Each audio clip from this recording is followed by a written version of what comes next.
Today's show is sponsored by the Electric Vehicle Association. Join up to support the electrification of transport and get the help you need to finance your own EV or clean energy future. And by Energy Sage. Visit the link in the description to find local, verified solar experts, community projects and heat pump specialists in your area. And by you. Support the channel today and help us remain 100% independent. Welcome back to another episode of TEN Transport Evolved News. Thanks for joining me. We start today's show with the highly anticipated concept car reveal of Volkswagen's newest electric vehicle, the Volkswagen ID Every1. Due to enter into production in 2027 with a €20,000 target price, 1 year after Volkswagen introduces the slightly larger and more expensive €25,000 ID.4 All, it will be the very first Volkswagen vehicle to be built on a new variant of the MEB platform.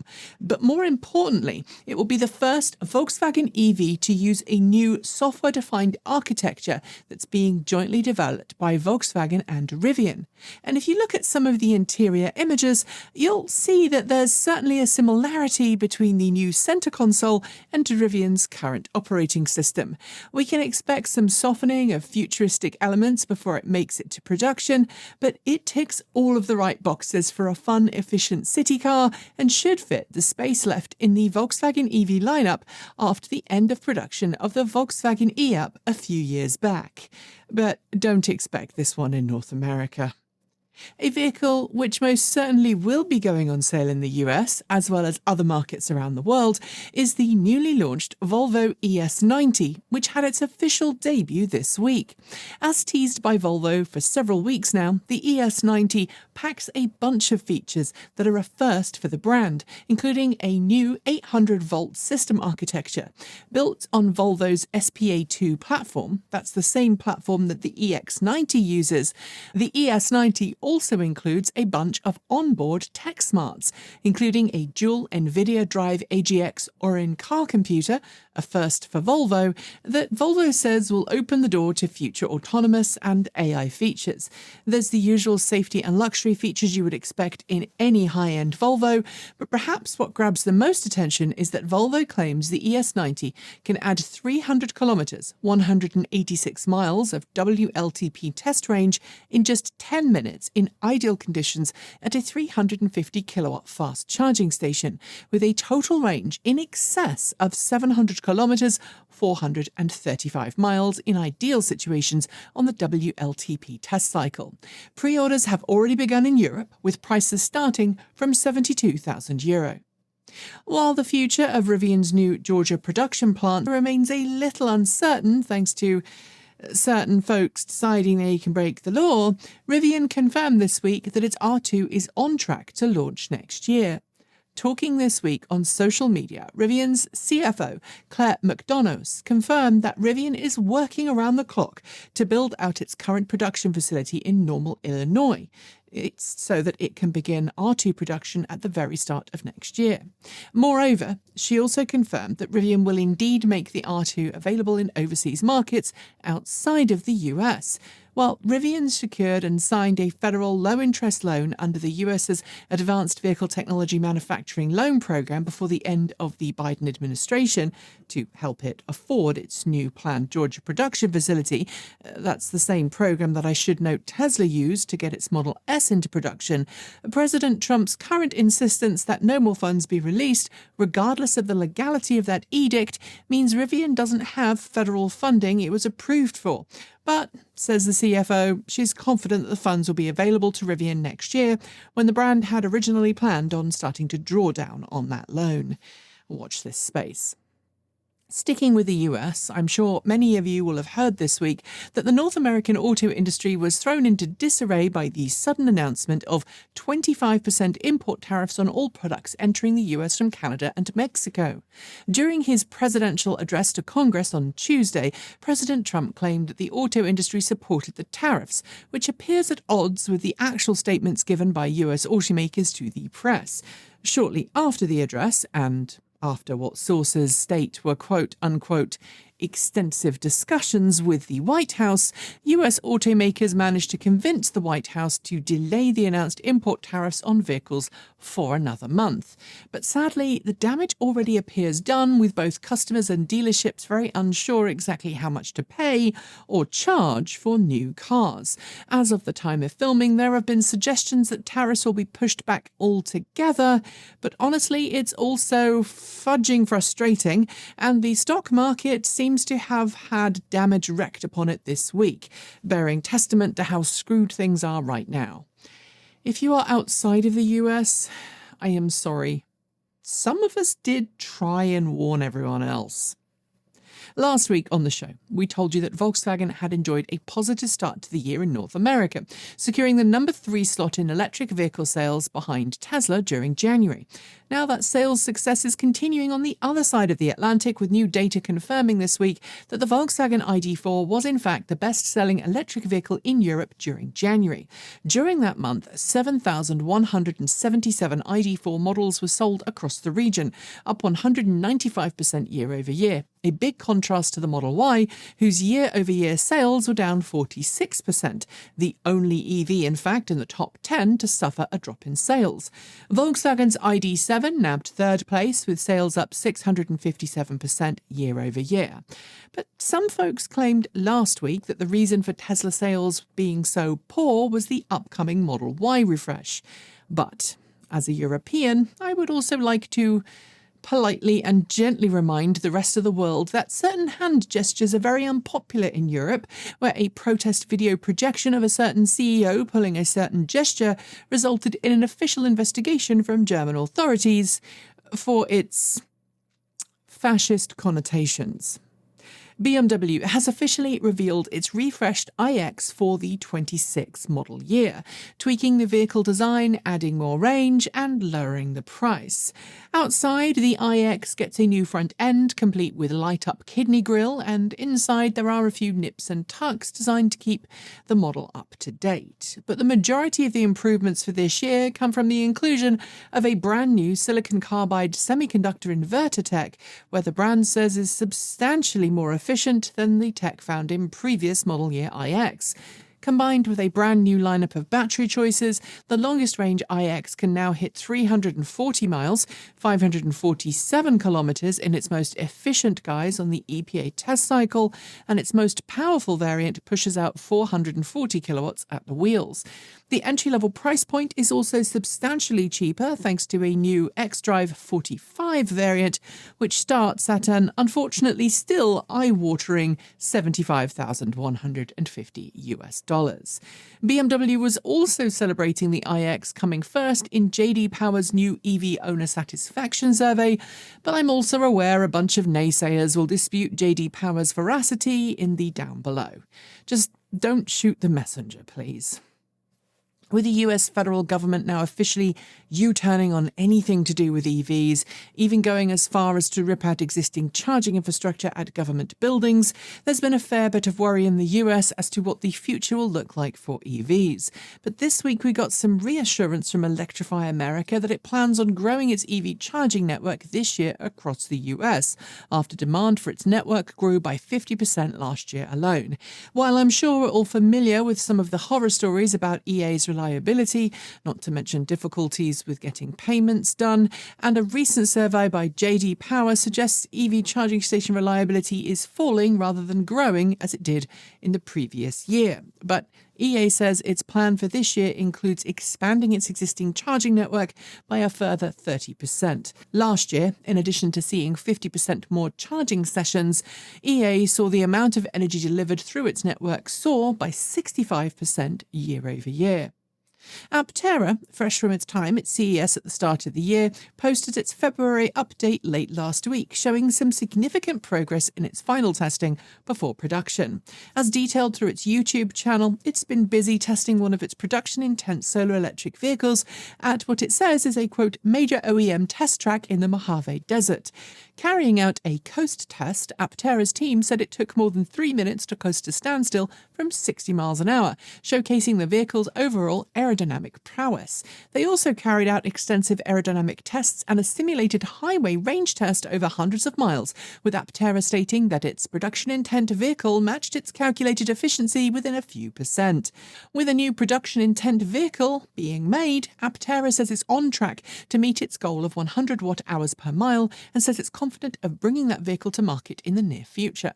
I should note, though, that for now, it is focusing on its 400-mile battery pack setup. General Motors, Toyota and Stellantis have all announced their support for a new bill being considered in the US that, if passed, would significantly impact efforts to lower vehicle emissions. Announced just a few days after the president's speech to Congress, Republican Senator Bernie Moreno of Ohio, a former car dealer, has just introduced a new bill that, on the face of it, proposes a 200% tax deduction for wages paid to auto workers in the US. It also proposes that emissions requirements from the EPA be eliminated, along with California's zero-emission vehicle mandates. It's basically a plan to make it easier for automakers to continue making large, inexpensive gas-guzzling SUVs for as long as they want, without forcing automakers to invest in cleaner technologies. It has support from the National Automobile Dealers Association, the Alliance for Automotive Innovation, yeah, ironic, I know, and the American Trucking Association, and if it's allowed in the US, unfortunately other countries will likely follow suit. And finally for the segment, some happier news, namely that the highly popular Honda Prologue, after just 1 year of sales, is getting some important tweaks for this year. Announced midweek, the new model year Prologue will get an upgraded drivetrain for the year, increasing range, power and efficiency across the board. Each model gets between 10 and 13 miles, that's 16 to 20 kilometers of additional range per charge, as well as a small increase to power and torque at the wheels.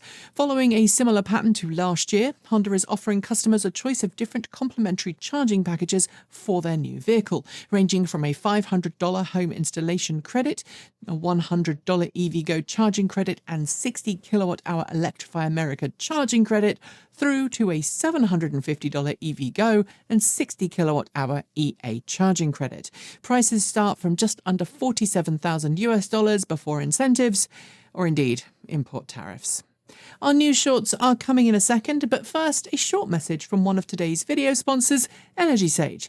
Energy Sage helps homeowners connect with local verified solar installers across the US and now heat pump specialists in select markets who really know their stuff and can help you navigate the process of installing solar panels, help you join a community solar program or get a heat pump installed. We used Energy Sage when we were looking for installers willing to help us put solar panels on the roof of our home, and our Energy Sage verified installers were professional, knowledgeable and put us in touch with an amazing credit union that allowed us to finance our solar panels for as low a monthly payment as possible. Follow the links below to sign up for either of Energy Sage's free, no-obligation services and get that ball rolling today. If you choose to use an Energy Sage installer for your project, we will also get a small referral fee, so you'll be helping us out too. Help the grid get greener, save money and support the show. It's a win-win-win. And now it's time for our news shorts. Ford has issued a recall for around 900 F-150 Lightnings made between 2022 and 2024 to address the potential for a battery short circuit within affected vehicles' battery packs due to a manufacturing defect. Until a fix has been developed, owners are being told not to charge beyond 80% if they own an affected vehicle. Kia has recalled the EV9 in the US to address a problem with incorrectly welded motor shafts that could result in a sudden loss of drive power. Approximately 340 vehicles have been involved in the recall, and Kia will reach out to affected owners shortly. Volkswagen Group of North America has recalled 60,490 Volkswagen ID.4 and Audi Q4 models to address a fault with affected vehicles' gear selector displays. While the actual gear selectors work, the on-dash gear displays don't always update. If you are someone who looks at the Cadillac Escalade IQ and thinks, that's just too small, Cadillac has your back. It's just unveiled the Cadillac Escalade IQL, a long wheelbase version of the same. It has a starting price of just under, wait for it, $133,000 US. BYD has just executed a new stock sale on the Hong Kong Stock Exchange. In total, 129.8 million ordinary shares were sold, allowing the automaker to raise the equivalent of around $5.74 billion US. New sales data from February has been published, showing that an amazing 94.7% of all new cars sold in Norway were electric, the second month in a row where that kind of figure has been so high. The Nissan Ariya topped the EV sales charts for the month. Hyundai is rumoured to be looking at turning one of its production plants in Europe into a new EV facility. According to reports, Hyundai's Izmit plant in Turkey will soon begin making electric vehicles for the brand, but Hyundai hasn't confirmed which vehicles it will make or in what quantities.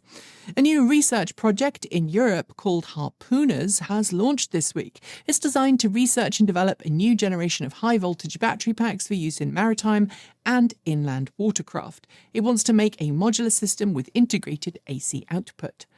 Polestar has quietly pushed back the release of its fourth quarter 2024 financials until sometime next month. The news came as it announced it's already secured an additional $450 million in loans as it fights to reach profitability. Škoda has officially begun series production of its facelifted 2025 Enyaq and Enyaq Coupe.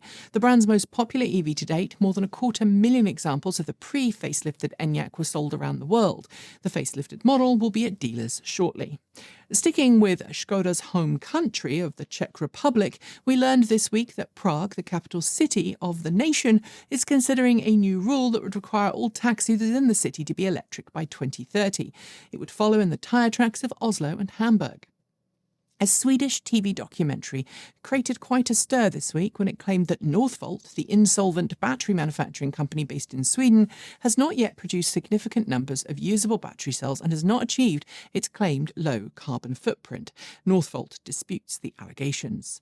South Dakota's Public Utilities Commission has approved a brand new wind farm in Duell County that will be capable of powering more than 103,000 homes. It will be capable of producing up to 260 megawatts of peak power. Ahead of South by Southwest, Waymo confirmed this week that its Waymo One ride-sharing service has opened to Uber customers in Austin, Texas. This is the first time that Waymo's robotaxi service has operated in the Lone Star State.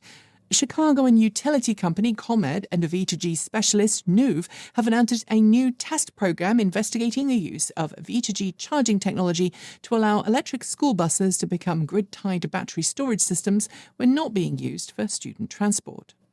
Costco is well known for its member perk program, giving people discounts on everything from appliances to the latest tech and vehicles. And this week, its auto program just introduced the Volvo EX90 SUV for the first time, the first non-GM EV to be offered by the program. Members can get up to $10,000 in discounts if they purchase or lease by April 30th. Rivian has confirmed it will be offering customers the chance to unlock new performance and off-road modes for dual-motor R1 customers via over-the-air updates. The modes will be available as one-off purchases, but you'll need a compatible model to unlock them. Nuvve has announced its expansion into Japan for the first time, debuting what it's called a franchised business model. It hopes to work with local entities and investors to bring its suite of vehicle-to-grid technology to the Japanese market for the first time. Both Hyundai and Kia announced new record sales during February, driven primarily by their respective EV fleets. While sales in the US were bolstered by the larger EV models from both brands, in other markets the Kia EV3 and Hyundai Insta-EV were responsible for their stellar EV sales growth. Malta has just unveiled a new EV incentive program designed to help its citizens make the switch to electric. Funded to the tune of €34 million, different-sized grants are available for citizens buying everything from e-bikes to full-size electric cars, vans and trucks. California's Clean Mobility Options Voucher Program has announced a new $33 million round of funding, awarding clean transportation programs across the state. Funded projects range from EV car sharing and e-bike programs to electrifying school bus fleets. Far ahead of any of its rivals, Waymo announced this week that its Waymo One ride-sharing service is now averaging somewhere in the order of 200,000 paid customer rides every single week, spread across San Francisco, Los Angeles, and Phoenix. E-scooter company Nuvve is showcasing a new vehicle this week in Germany, but rather than have 2 wheels, it's got 4. Enter the Nuvve 500, which is being promised as a low-speed electric quadricycle. But interestingly, I've seen this very vehicle on sale, unbadged and in various options on AliExpress. LG Energy Solutions says that its Queen Creek production facility in Arizona is readying itself to begin production of 46 form factor cells by the first half of next year. More and more automakers are showing an interest in cylindrical rather than prismatic cells. European charging network Ionity has launched a new corporate product designed to help corporate fleets make the switch to electric. It utilizes RFID cards to allow fleet operators to easily manage and pay for fleet-wide fast charging from one central location. The Commonwealth of Massachusetts has announced a new 2-year pilot program that will test and examine real-world use of V2G technology. Participants in the program will be able to have V2G hardware installed free of charge and potentially earn money for taking part. Talking of pilot programs, a new car-sharing program launched in Detroit, Michigan this week. But rather than require you to go somewhere to pick up your car, the all-electric Kia Niro EVs will be driven to your location remotely using a telepresence driver. Charging hardware specialist Wallbox has officially opened up its order books for its bidirectional Quasar 2 charging station in the US. Starting from $6,440, not including installation, Kia EV9 owners will be able to use their cars as a backup emergency power solution if they have the station. Chevrolet has unveiled a new off-road race concept truck that it says will compete in off-road races. Called the Chevy Silverado EV ZR2 off-road race concept, it's said to include 98% of the parts found in a production Silverado EV. Euro NCAP has officially awarded the latest versions of the Mini Electric Cooper a full 5-star crash test rating. All of Mini's current electric models, the Cooper E, the Cooper SE and Cooper John Works Cooper E, picked up the accolade, scoring highly on occupant and child safety. A fleet of hydrogen fuel cell buses in Poznan, Poland, all mysteriously broke down at exactly the same time this week. The city bus fleet had been one of the first hydrogen fuel cell customers in the region, but suspected poor quality hydrogen is believed to have broken the entire fleet down, forcing diesel replacements to action. Ice cream firm Ben&Jerry's has teamed up with Rivian to build a special all-electric Rivian delivery van-based ice cream truck. The truck comes complete with its own custom wrap and old-school wheels and will be handing out iced treats at events all year. The European Commission has published the results of a series of discussions with the European automotive industry over reduced emissions and EV adoption plans. The result is that the EU will weaken CO2 targets but push for higher EV adoption rates while simultaneously supporting battery production and electric grid upgrades. Volkswagen Commercial Vehicles have announced a new version of the ID. Buzz Cargo for the UK market. Previously, only larger capacity battery pack models had been sold to commercial customers in the UK, but now there's a new 59 kilowatt-hour battery pack on offer. Thanks to a massive amount of work streamlining its production facility and slashing production costs, Rivian is passing on its savings to customers, announcing a sizable slash in lease pricing for qualified customers. You can now get leases starting at $600 a month. Chinese tech giant Xiaomi may have only been making electric vehicles for about a year, but this week it confirmed that it has plans to start selling EVs outside of China for the very first time in 2027. Its XU7 is proving incredibly popular with customers. UK rest stop company Moto says it's going to be working to establish a UK network of fast charging stations designed exclusively for large electric trucks. Right now, there's not a lot of truck-friendly charging in the UK, but it wants to build 15 truck super hubs by the end of 2027. Daimler Trucks has been celebrating the end of the last round of winter weather testing for its brand new e-Inturo electric bus. Unlike previous models, which are designed primarily for city use, the e-Inturo is designed for longer intercity routes. It will soon enter into production. Chinese EV giant BYD is rumoured to be readying its next generation of EVs for market, and as part of that, there are plans afoot to introduce not a new 800-volt EV platform, but a new luxury 1,000-volt EV platform. The higher the voltage, the quicker it will charge with compatible hardware. And finally, for the news shorts, EV sales in the UK positively soared in the last few weeks as more and more Brits decided to buy an EV. But similar to the surge in sales in Aptera and New Zealand in late 2023, it's because of a change in policy in the UK that will result in some EVs having to pay higher taxes. And those are your news shorts. There will be more next week. Our final two stories are next, but first, a word about our most important sponsors, you. Transport Evolved is, believe it or not, about to celebrate its 15th anniversary, and we've worked hard to remain 100% independent during that time. But it's only been possible thanks to the kind donations of folks like you. We have never charged for our content, and we hope never to do so. But that means we operate on a business model that relies on the kind support of people who like what we do.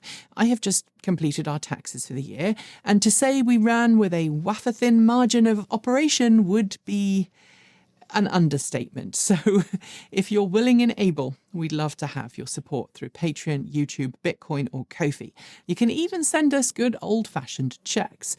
Like many YouTube channels, YouTube ad revenue has dropped by more than 60% over the last few years, and I would really love to be able to give our hardworking team at the channel the actual raise they deserve, which is something I've been unable to do for the last 2 years. And because a certain person on the other side of the US is trying to leverage 25% tariffs, we have come up with a plan. We're going to offer 25% discounts off your first month of Patreon membership on all tiers for new members if you go to patreon.com this month and use March 2025 at checkout. I would really love to increase our monthly support by at least 5% from its current level. So if you are new to the channel, please consider supporting us. Thanks. And now it's time for those last two stories. We love ourselves some two-wheeled action here on the channel, and as someone who is working on a restoration and upgrade of a classic electric Vectrix VX1, I love seeing new electric motorcycles entering the market. And this week, I got the joy of that courtesy of Indian firm Ultraviolette. Already known in some markets for its F77 Street Fighter, it's just held a product day in which it debuted not one, but two new models, the Tesseract electric scooter and the Shockwave Enduro. While the Tesseract will give Ultraviolette a way to compete directly against Ola in its home market of India, the Shockwave promises off-road fun in a very enticing package. Featuring a 4 kWh battery pack and 65 mile/hour top speed, it's built for off-road fun rather than commuting, but should be comfortable doing either. And frankly, if you look at it just right, it does have some KTM vibes. That would be if KTM actually made electric motorcycles and wasn't in financial difficulties. And finally, I've been driving electric vehicles now for coming up on 20 years, and in that time, every single dog I've had has enjoyed the peace and quiet of riding electric. Now, a new, not quite press release from the UK confirms what I've known for years. Dogs prefer electric. Granted, this advertorial-esque report was conducted on Škoda's dime, but it examined the heart rate of one particular dog, Mango, the 1-year-old Cocker Spaniel, as he was driven around a test track in a variety of different Škoda models. His heart rate was the lowest and most relaxed when he was a passenger in the all-electric Škoda Elroq. I know this isn't a quote-unquote real study, and I know that there are many, many holes in this news story, but I can confirm, as I'm sure many others can, that dogs are happier in EVs than in ICE vehicles. That said, I know for a fact that if Ghost and Sky, my two border collies, are given a choice between a car or not going in a car, they'll choose the not going in a car, regardless of how it is powered. And on that note, we are done for the day. As always, a huge thank you to the Electric Vehicle Association for sponsoring today's show. They've been advocating for EVs since 1967 and firmly believe our future depends on us making the switch to clean, green electric cars today. The EVA can help you find someone near to you who can help you make the switch to electric. It can help you become an EV educator, and it can point you in the direction of monthly meetups for like-minded EV fans. Plus, if you become a member, you'll gain access to a clean energy and EV loan program set up between the EVA and the Colorado Clean Energy Credit Union. You can find out more by heading to myeva.org. And thanks to Energy Sage. Follow the link below to find out how easy it can be to get verified, trustworthy solar experts helping you make the step towards energy self-sufficiency, either through solar on the roof of your home, by joining a community solar project, or by getting a heat pump installed. And if you're someone who made your own transportation or energy greener this week, I heard from some of you. Good job. Well done. If you'd like to support the channel directly, don't forget, as I noted earlier in the show, that you can support us from $1.50 a month on Patreon. And don't forget about that first month discount. Don't forget too that if you are in the greater Portland area and you need a video production team for your business, whatever that business is, we are also available for non-EV production work. So please reach out. You've seen our stuff. Don't forget too that we have swag you can buy over at our swag store, and there's also one-off donations possible using Ko-fi, Bitcoin, or old-fashioned checks. We also have a new Amazon affiliate program code you can use if you decide to support Mr. Bezos. We do not like Amazon, but since Amazon allocates a percentage of its funds to either affiliates or its own coffers, we'd rather you'd help us out than help out Jeff if and when you have to use Amazon. So there's a link for that in the down below too. You can find other content from us on our main channel and on Transport Evolve Take 2. And we publish on our main channel on Tuesday, Thursday and Saturday. And then on a Sunday, you'll find us over on Take 2.